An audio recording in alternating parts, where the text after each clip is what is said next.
Portugal está atualmente sob o efeito de uma onda de calor, com o país a enfrentar elevadas temperaturas e avisos meteorológicos. Muitos aproveitam o estado do tempo e as férias já marcadas para uns mergulhos e saiba que se estiver pela região do Algarve estes podem ser um pouco mais agradáveis. À semelhança do ar, também o mar está mais quente, com a água das praias a registrar temperaturas na ordem dos 23 graus em Portimão e de 24 na zona de Faro. Apesar de mais altos do que o costume, estes valores não são recorde. Esse foi atingido já este ano, quando as praias de Faro registaram, entre 28 de junho e 9 de julho, temperaturas de 25 graus Celsius. Este não é, porém, um fenómeno exclusivamente local. O passado mês de julho ficou marcado por atividade extraordinária de ondas de calor marinhas, segundo números do Mercator Ocean International, que opera o Serviço Marinho Copérnicos.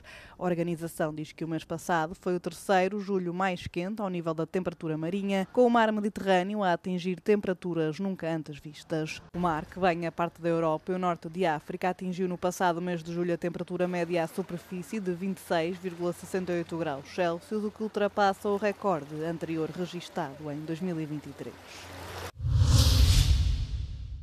As imagens impressionantes mostram um tornado de fogo gerado na sequência das correntes de ar quente durante o violento incêndio de Moimenta da Beira, entretanto controlado.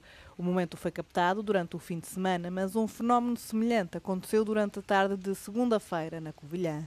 Fenómenos raros, mas que acontecem na sequência dos violentos incêndios que assolam o território nacional. O incêndio da Covilhã entrou em fase de resolução, mas centenas de operacionais mantêm-se no terreno para evitar reacendimentos, como o que aconteceu em Vila Real na segunda-feira. Dado como dominado por duas vezes, o incêndio regressou em força, afetando zonas de mato e pinhal. O fogo lavra já há mais de 10 dias. Também no concelho de Trancoso, as chamas continuam sem dar tréguas. O incêndio é, por esta altura, o que mais meios reúne, com centenas de operacionais no terreno e vários meios aéreos. Em Taboaço, no distrito de Viseu, o fogo apresenta uma frente ativa numa zona de difícil acesso. O trabalho dos operacionais no terreno tem sido amplamente dificultado pelas altas temperaturas. 12 distritos de Portugal continental encontram-se sob aviso laranja devido ao calor, a maioria até ao final do dia de quinta-feira. Para ajudar no combate, chegaram 2 aviões Canadair vindos de Marrocos, pedidos ao abrigo do mecanismo de cooperação bilateral com Portugal, de forma a colmatar as avarias nos aviões do dispositivo de combate português. Um incêndio florestal perto da capital espanhola, Madrid, matou uma pessoa e obrigou à retirada de centenas de residentes. O fogo em 3 cantos consumiu 2 complexos habitacionais, com um homem a ter morrido na sequência de queimaduras graves. O fumo alastrou à cidade vizinha de San Sebastián de los Reyes, onde os moradores foram aconselhados a fechar as janelas e as portas e a ficar longe do incêndio. De acordo com o representante regional, as chamas avançaram cerca de 6 km em menos de 40 minutos. Os bombeiros conseguiram conter o fogo na manhã de terça-feira, com a ajuda de pelo menos 14 equipas e 3 helicópteros. Tengo una amiga que se le ha quemado toda la casa, la hípica, se la ha quemado la casa entera. El negocio, su negocio, su restaurante, su casa, todo se la quema. Devido ao avanço dos incêndios, cerca de 2.000 pessoas foram obrigadas a abandonar as zonas ameaçadas no sul de Espanha. No que toca aos fogos, o país está a enfrentar um dos piores verões da sua história recente. A Polícia Judiciária deteve na segunda-feira um casal alemão que se encontrava na posse de 263 quilos de cocaína. A detenção foi feita em alto mar numa operação conjunta entre a PJ, Marinha e Força Aérea Portuguesas e outras autoridades internacionais. A embarcação, com 14 metros de comprimento, vinha da América Latina e tinha como destino o norte da Europa. O casal, um homem de 58 anos e uma mulher de 66, já estava referenciado por tráfico de droga na Alemanha. Esta operação, chamada de Albus, faz parte do combate ao tráfico de estupefacientes por via marítima.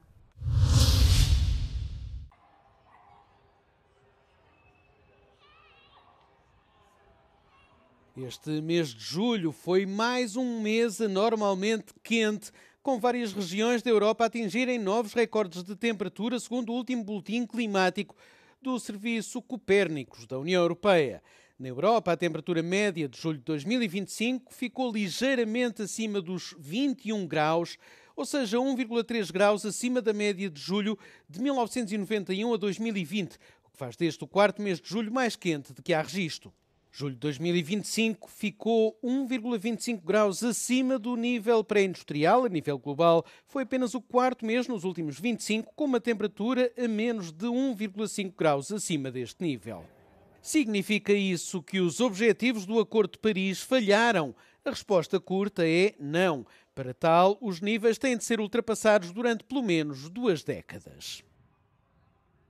The Paris Agreement refers to a long-term average temperature of 1.5 that shouldn't be exceeded in order to avoid the most catastrophic and irreversible consequences of climate change. What we have seen over the past couple of years is temporary breaches of this limit. But once we have reached this 20-year average global temperature above 1.5, that's when we can consider that we have exceeded the limit of the Paris Agreement. Esta tendência de aquecimento a longo prazo está diretamente relacionada com a acumulação de gases com efeito de estufa na atmosfera. Por outras palavras, as alterações climáticas não pararam.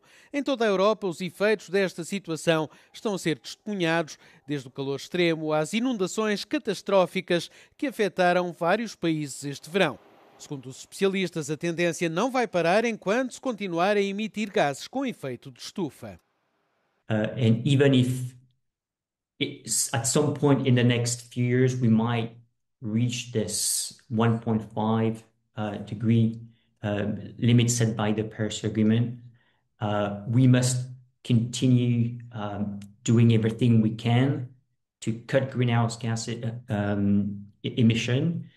As we often say, every fraction of a degree matters. Se as emissões de gases com efeito de estufa não forem estabilizadas ou reduzidas, os especialistas alertam que o mundo deve preparar-se para novos recordes de temperatura. 2 navios chineses colidiram na perseguição a uma embarcação de patrulha das Filipinas no mar do sul da China. Nada foi dito sobre possíveis feridos. O embate aconteceu junto ao atol de Scarborough, cuja soberania é disputada pelos 2 países. O governo das Filipinas acusa a China de manobras perigosas e de colocar em perigo civis. Segundo Manila, os navios chineses usaram canhões de água contra os guarda-costeiros filipinos que distribuíam ajuda a pescadores na região. O presidente filipino, que tem reforçado a aliança com os Estados Unidos, garante a manutenção das patrulhas nesta área para defender os direitos soberanos do país. Quanto à China, diz que tomou as medidas necessárias de acordo com a lei, incluindo o bloqueio e afastamento das embarcações filipinas. Em 2012, a China tomou o atol de Scarborough, então sob controlo de Manila. A Estónia instalou portões e barreiras nos 3 postos fronteiriços com a Rússia. Tallinn diz que agora consegue travar a circulação de peões e veículos em poucos segundos. As medidas foram implementadas depois de Moscovo ter permitido que cerca de 30 pessoas tentassem entrar na União Europeia sem os documentos necessários. Aconteceu em dezembro de 2023 na passagem Estónia de Narva a norte. Me ei saa kunagi välistada ränderündesituatsiooni oma piiridel. Sellistes situatsioonides kindlasti füüsiline taristu aitab meil reageerida operatiivselt ränderünde juhtumitele ja epäseaduslikud piiriületused tõkestada. Nos últimos anos tem havido tentativas ilegais de cruzamento da fronteira. Recentemente, um homem da Letónia, embriagado, tentou passar à pressa de moto pelo posto de Luhamaa, no sul da Estónia. Queria entrar na Rússia sem parar. Foi travado graças ao novo sistema. As obras custaram 3 milhões de euros. No mês passado, foram também instalados portões na ponte de Narva entre a Estónia e a Rússia.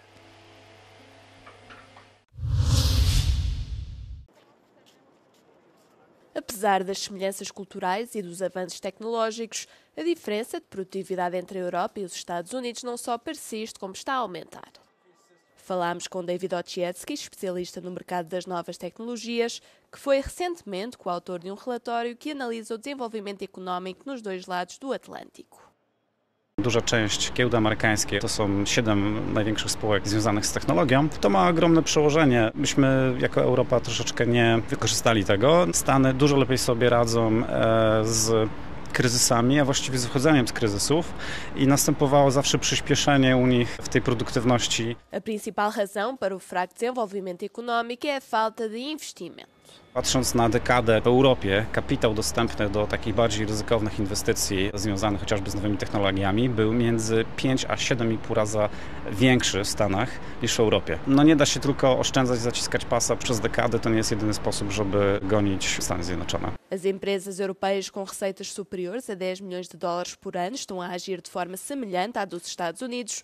O problema está nas mais pequenas. Firmy, które są w przedziale między 1 a 10 miliardów dolarów, mają 3 razy mniejsze szanse na wdrożenie AI skutecznie i wykorzystanie go, a najgorzej jest w przedziale, jeśli chodzi o Europę, między 1 miliardem a 2,5 miliarda. One dużo gorzej sobie z tym radzą, dużo mniej inwestują. O relatório de Mário Draghi sobre o futuro da competitividade europeia diz que a inteligência artificial poderia ser a oportunidade da Europa para reduzir o fosso, mas também aqui a situação não é simples. Z jednej strony 95% pracowników w Europie rozumie korzyści z Gen AI, z drugiej 2/3 boi się o utratę pracy, 3/4 wskazuje na brak dostępnych narzędzi w pełni udostępnionych w firmach do tego, żeby z tego korzystać. Face à crescente concorrência global, a Europa enfrenta o desafio de manter o ritmo da inovação e da digitalização. Para não ficar atrás dos Estados Unidos e da China, terá de investir mais em novas tecnologias.